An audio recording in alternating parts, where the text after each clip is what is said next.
Going well so far. It's going well.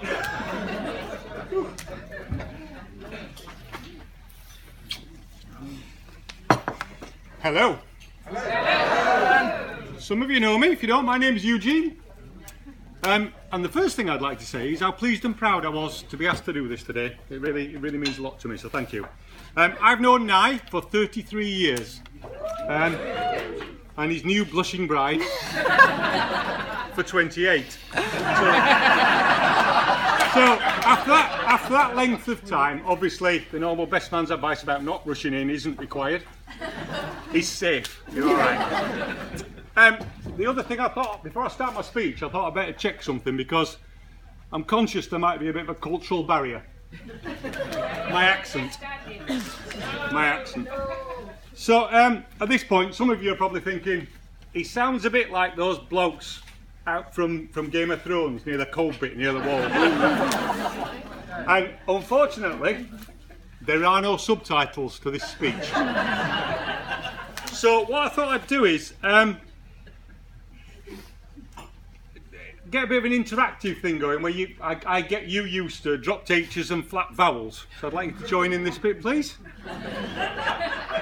Why I? Yeah. Before I do, can I just ask, how many Southerners have we got in the audience? Yay! Bring it on! I was thinking you're going to be shy and ashamed. But you're not, are you? No. Right, okay. This will be important later because we're going to do a toast. So what's this? Water. No, it's a glass. There is no R in glass. Right? So we're going to try that all together for later when we do the toast. Can we all say one after three? 1, 2, 3. Glass! Thank you, that's it. So, okay, now we've established that, I can get on with the speech. So, I first met Nye in 1984 at university when social media meant a phone box down the road. We studied history together, and now we've got our own long history together. And I'm sure, like other people, a day like this makes you think about the value of long-term connections and friendships, and it's certainly done that today. Nye and Emily were at our wedding, and I'm sure everyone will have their own memories of things down the years. For many of people, that will involve Trevo. I've had some great times here, and I thank Yori very much for that, for allowing us to do that and run riot in the place. And I've, some of us got memories. I'm sure some people here will remember Nye's 30th birthday, his jungle party, and particularly the special cake that was baked that day. No, you wouldn't remember, Pete. I maintain my connection. All right, settle down. I maintain my connection with Nye through things like we're part way through walking the South West Coast path together in stages because we're old, so we can only do it in bits. And that tradition started with a stag walk after my wedding. And after that, we've kind of had annual walking and cycling events together, which kind of combine exercise, food and beer in kind of roughly equal measures. I'm slightly bothered actually that after the ceremony and the song that it's going to be a tandem event next time. But, yeah, could be, couldn't it? Anyway, back to 1984.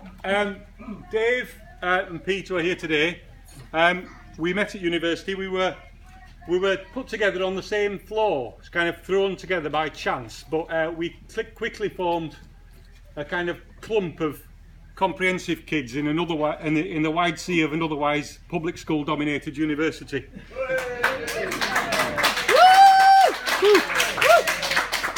I met him within the first week, and I remember things like Nye, the student politician. We started university during the miners' strike. And Nye spent a lot of time encouraging people to dig deep for the miners, making collections on all the floors, including even the posh floor at the top. And I have a very strong recollection, really early on, when they're going to a miners' support gig that Billy Bragg did at Oxford Further Education College. So none of us were surprised when he entered student politics. And he was actually elected college JCR president. But we did rib him mercilessly about being a champagne socialist. Now at college and still, he's always liked his football, although he supports Chelsea. And he played for the college, albeit the third team, known as the Animals. He had a reputation in defence as a bit of a Norman Hunter, for those of you old enough to remember when Leeds had a decent football team. And he carried on playing way past everyone else. It was a long time before he hung up his boots, and he went on several football tours of Europe, thinly disguised boys drinking tours, from what I can gather. The other thing I remember from Nye about college was his absolute focus on some things. He'd come every term and he had a series of objectives to achieve. He wanted to he wanted to see this film, visit that institution, or go to that play. It made the rest of us feel quite guilty about spending a lot of time in the beer cellar. To be honest, it was good. It was good for us. The other thing was, I took pity on my northern upbringing. He lent me a book at one point on how to eat properly. You remember? So he introduced me to wholemeal bread. I was a strictly white sliced boy till then, which Nye found truly shocking. So the history boys, or the lads as we were known by our public school comrades, were sometimes distracted from the library by other activities. And we had occasional essay crises, which meant we had to copy each other's essays. And this was the other thing about Nye. Nye's essays, they were absolutely focused. He left nothing in. He didn't put too much effort in, he didn't put too little. 2.5 pages, exactly the right amount of information. They were a complete nightmare. You couldn't copy them. And I think that shows a lot about his character. Now he's got a lot of focused energy, but it's also combined and can be referred to with an amazing ability to sometimes spend a whole morning just reading the papers. He's a creature of habit in that respect, we know. Yeah, he has got the Saturday Guardian under the table if anybody wants it. And then after university, Nye very determinedly decided his career. He was going to follow in the footsteps of his namesake and Aaron Bevan, the founder of the NHS, and become a trainee manager. Then it's been referred to, but in 1989, a year of fundamental change that rocked the world, the Berlin Wall came down, Fool's Gold by the Stone Roses changed music forever, and Nye fell for the love of a good woman. Had a major impact on Nye. Up until then, he'd always known lots of people, he'd got lots of networks, he still has. But no one had pinned him down. We'd watched several young ladies try and fail. In fact, he seemed oblivious to several blatant attempts to get his attention until then. And then, Nye and Emily together, I was reflecting on their life, and I think there's been a theme of urban renaissance throughout your life together. Moving on from that epicentre of culture in Slough where you met. Yes. Nye did start his NHS career in Manchester, or the boring bit in Stockport. Sorry if anyone's from Stockport. Sorry, it's true though, isn't it? And then Emily, as has been said, went to Manchester University, where Nye often visited. So both were mad for it in Manchester, in the aftermath of what was appropriately the Summer of Love. And Nye learnt to dance properly, or at least a bit better.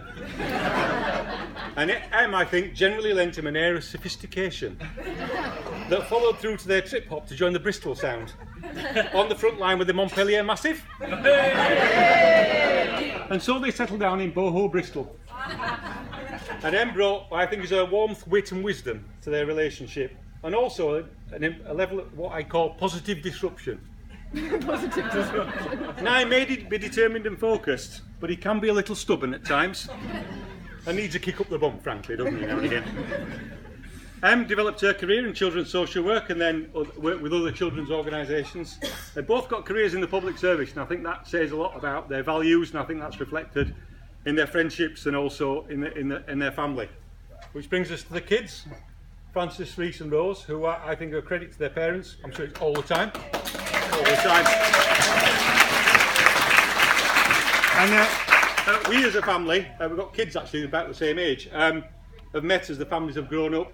and we've kind of, as the families have grown, such things as several memories of camping trips trying to find the dry parts of Wales. Nye and Emily gave us our introduction to Pembrokeshire, Cavai, which I know several people have been to, the organic farm there, very good memories. And then you blink, and the kids have grown up, and you've forgotten to get married.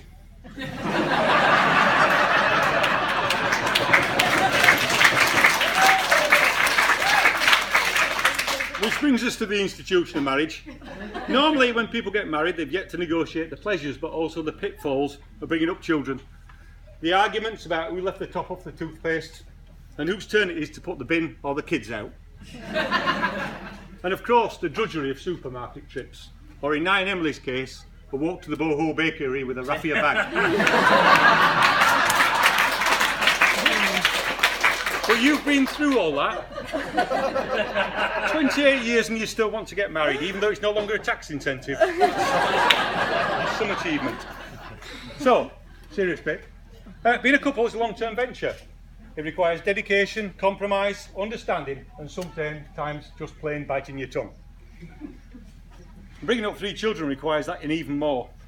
But if the relationship is built on firm foundations, it also binds and strengthens. And like a house, by the way, sorry, stick with me here. This counts as a romantic metaphor in Yorkshire. Now and then, like a house, a slate comes loose, or some grouting's needed. But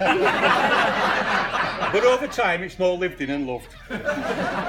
So, I've nearly done now, all right? So it's been a lovely day. I'm sure it's been nice into the night. It's been really great. It's a lovely venue. I'm sure we've all enjoyed it.